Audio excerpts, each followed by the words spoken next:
Hi, this is Glenn Crothers from the Louisville Jazz Society, and today I'm delighted to talk to trumpeter Craig Tweddell, who will be leading his sextet, Now Hear This, at the next Louisville Jazz Society Signature Series concert, which will take place on Sunday, February 22nd at the Café in Paristown, and that's at 7 p.m. Thanks for talking to me today, Craig. Absolutely. Looking forward to it.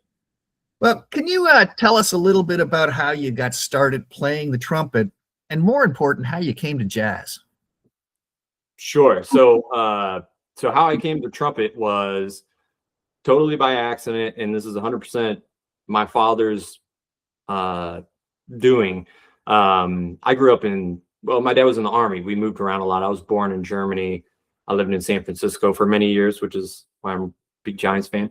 And but we moved from San Francisco to California when I went into middle school. And my dad was worried about the transition from California to Ashland, Kentucky. Ashland is where we moved. Going from like a big city to kind of like a smaller city, and just meeting friends, and also the transition from elementary to middle school. And he was worried about my grades, a lot of things. It's a big deal, and I think he was aware. And so he kind of said, why don't you sign up for band? Because they're, he was thinking about my grades. He kind of thought of it as an easy A, even though we had no music in the house. My parents weren't musically inclined at all. They weren't interested in music. Neither was I. Well, I'm not gonna say neither was I. I was listening to a lot of rap in that time. So do you still get good grades? No. The band I got made. It took a little while for me to transition. He was 100%. He nailed it. I did have trouble transitioning. So anyway, so that's how I started with music. Was literally just my dad being like, "Why don't you do this? Because it's a hard transition."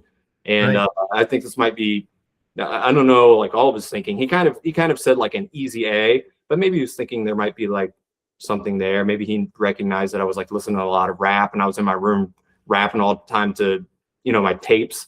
And maybe he recognized that I like music, or maybe he just wanted me to have some kind of group to be a part of. But anyways, it ended up working out. But it took. And as far as how I came to jazz, when I came up at a perfect time, I think, that my junior year of high school, there was a kind of craze going on in the United States. My college professor in my undergrad, named Gordon Towle, called it the swing scare of the 90s, as a joke. But there were the bands like Big Bad Voodoo Daddy, Cherry Poppin' Daddies, Royal Crown Review. There were all these swing bands. Like, I remember watching the Super Bowl, and the Big Bad Voodoo Daddy was on the Super Bowl. I remember watching Ally McBeal with my parents, and Big Bad Voodoo Daddy made like an appearance at a party. Like they were like, "We're gonna go see Big Bad Voodoo Daddy," and there was this swing craze where everybody's wearing zoot suits and fedoras. And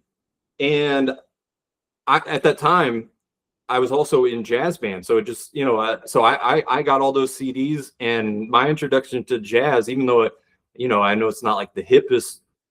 It's not Miles and Coltrane, but the way I started getting into jazz was being in jazz band at my high school in the big band, and listening to those sort of swing bands from that time period, and just falling in love with swing. It's bang, bang, bang, just that beat, and falling in love in that, and hearing the trumpet players, and I'd start playing jazz band. And then, and then of course there's always like trumpet and saxophone solos, and I would just try to do my best, not knowing what I was doing, not knowing anything about scales. But that's how I came along with jazz, was through the swing scare of the 90s. That's great. That's a funny story. So then you went off to Moorhead and Yep. UofL. You got music degrees at both places? Yep. Went to Moorhead, studied jazz and studied trumpet with the exception of my father, the most influential man in my life, which is Greg Wing, trumpet teacher there. And then after finishing up there, I didn't know where I wanted to take a break from school. So I didn't know where I wanted to go, but I wanted to go to a city. And my wife she was also, we met in college, and she's a music education major, so she was trying to be a music teacher, and she ended up getting a job at Eastern High School, where she still works to this day. And so in 2006 we moved to Louisville for her to start teaching, and I started working at a store called Don Wilson Music. At the time, it's not there, the Louisville location's not there anymore, but I worked there, and it just happened to be that when I moved to Louisville, I was honestly thinking about going to New York for grad school. I was like looking, I sort of was trying to figure it out. But just as coincidence would have it, I moved to Louisville 2006, which same year that Anson Banks got hired as the jazz trumpet professor because at UofL. And so I just sort of heard, I was playing in some big bands at the time, and they said, "Hey, did you hear there's a new jazz trumpet teacher down at UofL?" I said, "No, I didn't know." They said, "Yeah, because before that they didn't have a jazz trumpet teacher, Right. They're classical trumpet teachers and jazz saxophone and other things, but not specifically trumpet." And so I just reached out to him and said that, I'm in between things right now. I'm not sure where I'm going to grad school. I'm not sure, but I would like to take some lessons. And so I started taking lessons from him. And then eventually he was like, "Hey, I can get you a scholarship if you want to come to UofL." And so that's how that whole thing worked out. And I went to UofL for grad school. Ah, good. And you've been playing around town ever since. Absolutely. Mm-hmm. Yeah. Yeah. I'm never going to live anywhere else. So if people who are curious about our show wanted to get a taste of you playing in town right now, where could they hear you? Sure. So every Tuesday, I'm at the Canary Club. That's from 8 to 10. And every Thursday, I'm at Whiskey Thief from 8 to 11. And then pretty much every Friday, this is not jazz, but pretty much every Friday, I play with a band called V Groove, if you want to follow them. Right. Kind of like a soul band with the horn section with Isaac Stevens on saxophone. And we, we're always somewhere in town. We pretty much play every Friday, Saturdays too, but definitely Fridays.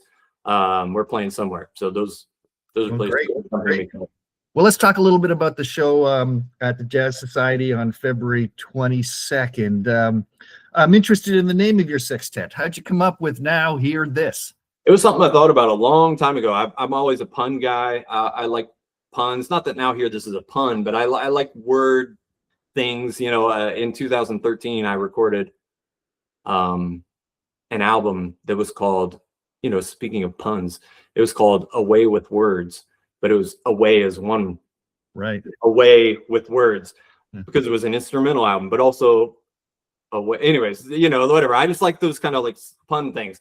And there used to be these CDs that came out, what was it, in the 90s and the 2000s, and they would have infomercials, the order the CD now, $19.99, not the year, but for $19.99.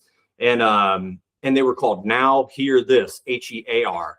And at some point I just thought about, oh yeah, I'm doing music, now hear this, but it's jazz now, in the moment, here, right now, this, in the moment. It's three words that sort of I thought characterized jazz music and improvising and being in the moment. Anyway, so that's how it came about. Just little wordplay things that I'm constantly happen in my brain, the way I play with words. So yeah, Now Hear I like this. that. It really does capture the essence of what you're doing with jazz. Yeah. Well, can you tell me a little bit about the people, about the band you put together for February 22nd? Who are the players, and why'd you pick them? Sure.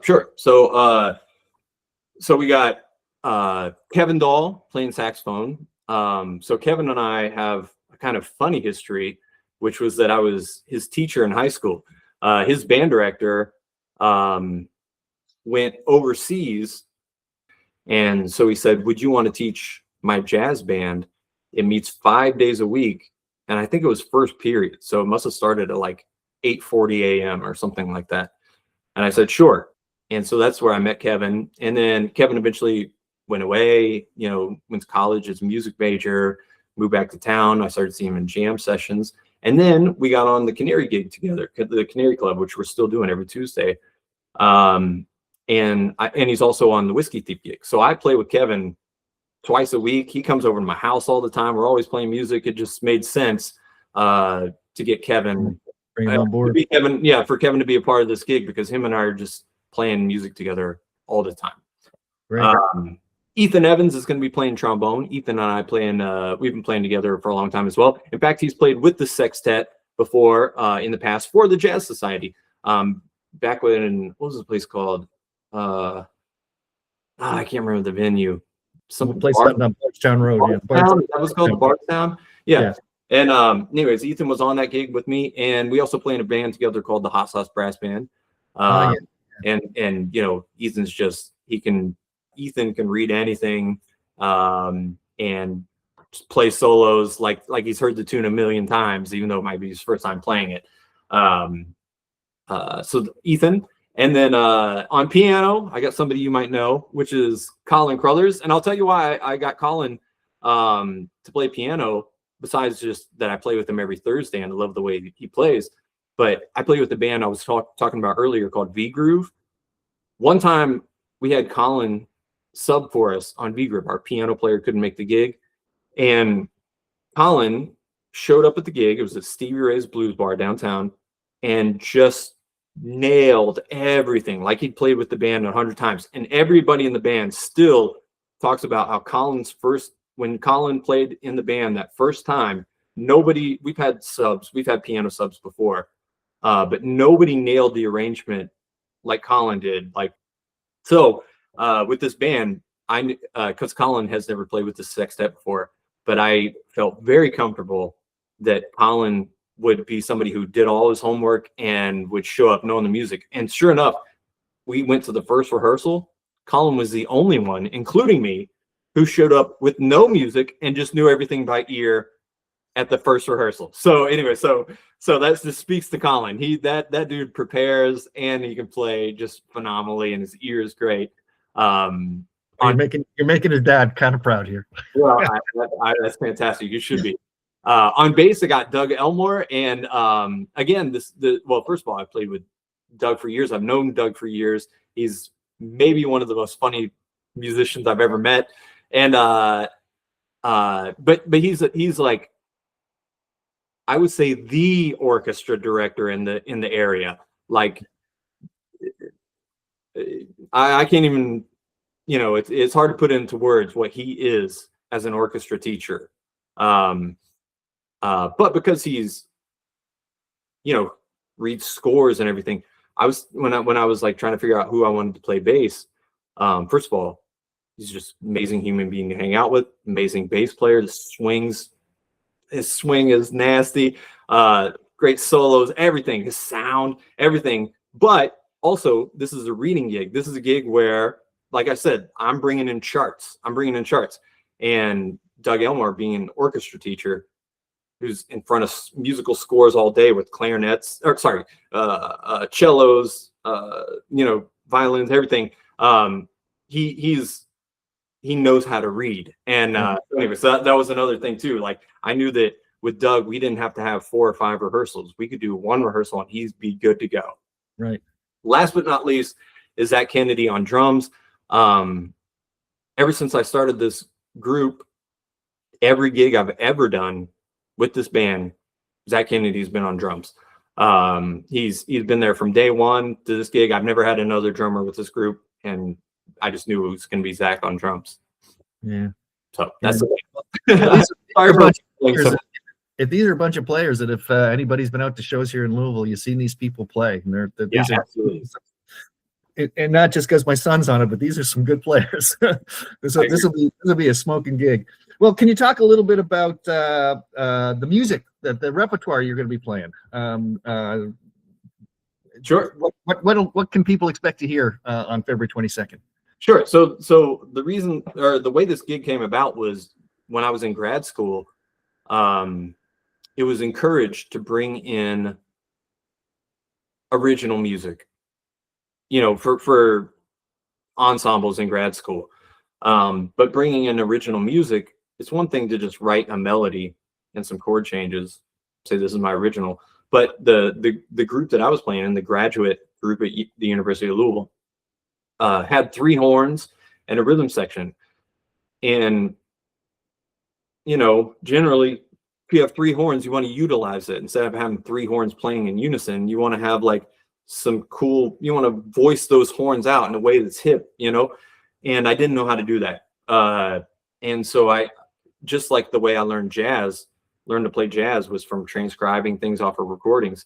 I thought the same thing with learning to be an arranger. I just kind of thought, well, I'm going to transcribe sextet arrangements and find out how, you know, all the Art Blakey recordings, how did they voice their horns? How did they, you know, how did the 3 horns make chords and work, you know, like how did it work? And anyways, so when I was in grad school, I just started transcribing all these sextet arrangements, just as a kind of like a way of learning how to be an arranger for a sextet ensemble. And in doing so, I ended up having a whole book of sextet arrangements that I transcribed from recordings. And a lot of these you can't just go on, especially at the time. This is 2009, 2008, 2009. Especially at the time, you can't just go online and just buy these arrangements. Maybe now you can, I don't know. If you wanted to play this arrangement, you just had to learn it by ear. And so that's what I did. So with that being said, to address your question, there's several of the arrangements that we're going to be doing are from those early years where I was transcribing. So we're going to do some stuff from the Jazz Messengers. We're going to do some Freddie Hubbard, things that I transcribed from Blue Note Freddie Hubbard records, Benny Golson, which actually the Benny Golson arrangement that we're doing is from a Lee Morgan record. It's a Lee Morgan record, sextet record, but Benny Golson wrote the tune and did the arrangement. And so that was what it initially was. Initially everything was straight from Blue Note, basically. But over the years, you know, I eventually branched out and started transcribing things by more modern groups, basically things from the Crisscross label, the Crisscross Jazz label. And so we're gonna do some stuff from guys like Ralph Bowen, and I'm trying to think. Let's see. I got the list. I actually literally wrote the list of tunes down so I wouldn't forget. We're doing a Jocko tune. Yeah. So Herbie Hancock. You know. Anyway, so we're gonna try to keep it groovy as well. One of the hard things about this is an aside, but when I was transcribing all these arrangements, at some point, one thing I realized was that everything I was transcribing was in a minor key. I don't know if that was just tunes I was drawn to, and or what. But when it came to, you know, when I got called to do this gig for the Jazz Society, I was like picking tunes, and I was like, wait, everything's in a minor key. I got to put some stuff in a major key in there. And anyway, so I was kind of trying to mix it up, keep things some things groovy. And anyway, so there's some groovy tunes in there from Herbie Hancock, Jocko. You know, I was trying to like find some things that make people want to tap their feet, but also we're in a major key, so make people feel good. And then last but not least, we're going to do 2 originals. Great. So yeah, so and both the songs that we're doing, I write a lot of music, but for the 2 that I picked, I actually picked some tunes that I hadn't done in a long time. And so we're doing some tunes that I wrote way back when I was a student in Moorhead. One is going to be called Mr. KL, which John Coltrane has a famous minor blues called Mr. PC that he wrote for his bass player, Paul Chambers. Right. And when I was in my undergrad, I wrote a minor blues and decided to name it after the bass player that I was playing with at the time, whose name is Kevin Lamson. And so it's called Mr. KL. It's a minor blues. And then the ballad that we're going to be playing is called Daniel's Piece. Daniel is my wife. Daniel's Piece, Peace. Again, with the wordplay. Daniel's Piece is going to be the ballad that we're going to be playing. And that's actually what my wife walked down the aisle to when we got married. And she walked down the aisle. We had a live band there, and they played Daniel's Piece, which is a tune I wrote for her. And that's going to be the ballad for the set, which I maybe haven't played in almost 20 years. We've been married for 21 years. By the way, when she was walking down the aisle, I wasn't playing. Another person was playing. Anyways, yeah. So you had your priorities straight. Yes. Yeah. Well, that's great. Man, I'm really looking forward to all the stuff, but the originals sound really fun. Well, it sounds like this is going to be a great show. Certainly, and based on what I've heard at the Canary Club and at the Whiskey Thief, this will be a high energy, hard bop, good time. Last time I was at the Whiskey Thief, people were actually dancing to your band. So yeah. We get a good response out there. It's really nice. Thanks again for talking to me again, Craig. Absolutely. And remember, Craig Tweddell's Now Hear This Sextet will be playing at the next Louisville Jazz Society's Signature Series concert on Sunday, February 22nd at 7 p.m. at the Café. Tickets are available at the LJS website. It's going to be a good crowd, so get your tickets while you can. Thanks a lot, Craig. Absolutely.